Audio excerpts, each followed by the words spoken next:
हमरे सबके यहाँ कहा जाता नानी का आगे ननिहौरे बखान न क्या। ज्ञानेश कुमार जी नाने के आगे ननेहरा कर रहे हैं। तो हम इनका सबको जानी थे, एकदम एक नंबर के बदमाश हैं। आम आदमी पार्टी के राज्यसभा सांसद और उत्तर प्रदेश के प्रभारी संजय सिंह जी, सरयू से संगम तक यात्रा आम आदमी पार्टी की, क्या है उद्देश्य यात्रा का और क्या कुछ संदेश पूरे? देखिए, इसमें दो बड़ा मुद्दा है। एक है रोजगार दो का। आज यूपी जो है वो बेरोजगारी का सबसे बड़ा अड्डा बन गया है। देश का नंबर 1 राज्य है बेरोजगारी के मामले में यूपी। तो इसमें हम उन नौजवानों का आह्वान कर रहे हैं जो अग्निवीर से लेके तमाम नौकरियों के लिए लड़ाई लड़ते हैं, लाठियां खाते हैं। आइए इस यात्रा का हिस्सा बनिए।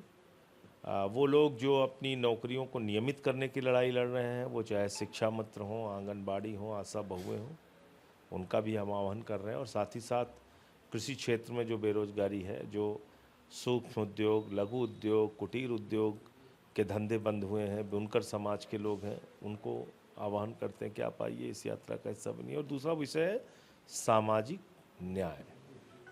आज जिस तरह से लोगों के अधिकार छीने जा रहे हैं, वोट का अधिकार छीने जाने से लेकर तमाम जो अधिकार छीने जा रहे हैं, उसकी बात होनी चाहिए। सरकारी दफ्तरों में सुनवाई नहीं होती, तहसील हो, अस्पताल हो, नौकरियों में आरक्षण का घोटाला हो जाता है, मंदिर में पेशाब चटवाई जाती है। तो ये सब घटनाएं हो रही हैं यूपी में।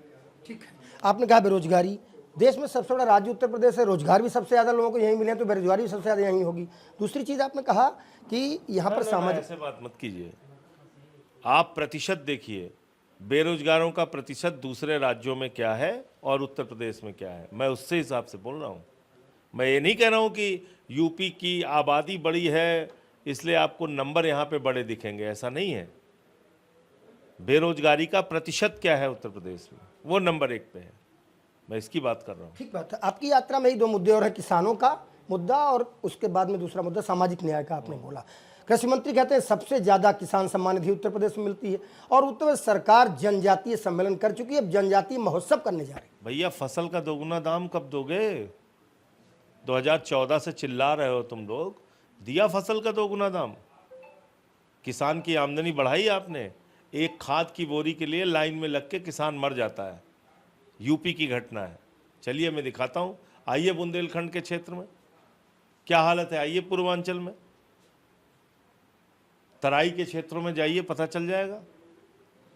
तो बातें बड़ी बड़ी करने में भाजपा वालों से कौन आगे जा सकता है?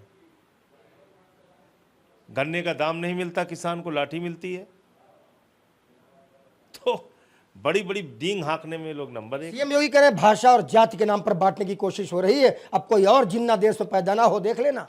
उनसे पूछिए 100 साल में एक भी दलित, पिछड़ा, आदिवासी आरएसएस का प्रमुख बना? जहां से इस बीजेपी का जन्म हुआ है, एक भी दलित, पिछड़ा या आदिवासी आज तक आरएसएस का प्रमुख बना 100 साल में? पूछ के बता दीजिए। स्कूलों में वंदे मातरम, जाति के नाम पे भेदभाव तो सबसे ज्यादा बीजेपी करती है। इन लोगों ने तो श्री रामनाथ कोविंद जी भारत के राष्ट्रपति थे, मंदिर के शिलान्यास में नहीं बुलाया। द्रौपदी मुर्मू जी राष्ट्रपति हैं देश की, इन्होंने मंदिर के उद्घाटन में नहीं बुलाया। ये क्या बात करेंगे लोग? लेकिन कोई जिन्ना पैदा ना हो, शराब भी चाहेंगे। तो जिन्ना की कब्र पे तो माथा टेकने यही लोग जाते हैं। इनके लिए तो पूजनीय है जिन्ना। अडवाणी जी गए थे कि नहीं गए थे कब्र पे जिन्ना के? बताइए। संजय सिंह गए थे कि अडवाणी गए थे? वंदे मातरम, मुस्लिम लीग के साथ किसने सरकार बनाई थी बताइए? श्यामा प्रसाद मुखर्जी ने बनाई थी कि नहीं बनाई थी? तो जिन्ना के बहुत पक्के साथी हैं लोग।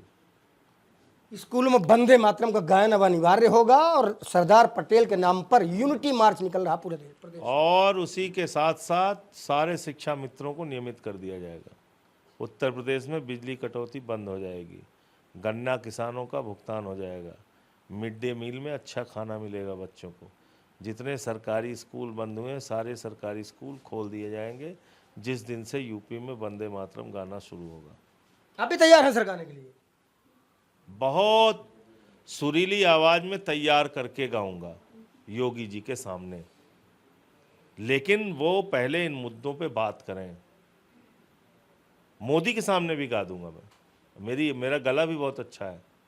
राज्यसभा में जहां कहेंगे, राज्यसभा में कहेंगे, अंडमान निकोबार में कहेंगे, जहां वो कहेंगे, झुमरी तलैया में कहेंगे, जहां कहेंगे मैं गा दूंगा। निपट गया बिहार, अब यूपी सहित 12 राज्यों में SIR। तो 2 करोड़ वोट कटेगा। यूपी में कागज कलम हो तो लिख लीजिए। सर आपने बोल दिया, तस्दीक है। कौन काटेगा 2 करोड़ वोट, और किसका क्यों काटेगा? जिन्होंने 80 लाख वोट बिहार में काटा है वही काटेंगे। ये अज्ञानेश कुमार जो है ये मोदी का एजेंट है, चुनाव आयुक्त, यही काटेगा। अच्छा, आप लोग मदद नहीं करेंगे जनता की, BLO नहीं बनाएंगे आप अपना बूथ लेवल एजेंट? वो सब कहानियां हमें मत सिखाइए। सरकार इनकी है, सत्ता इनकी है, अधिकारी कर्मचारी इनके हैं, फार्म लेके लोग घूमते रहेंगे। किसको इतनी फुर्सत है?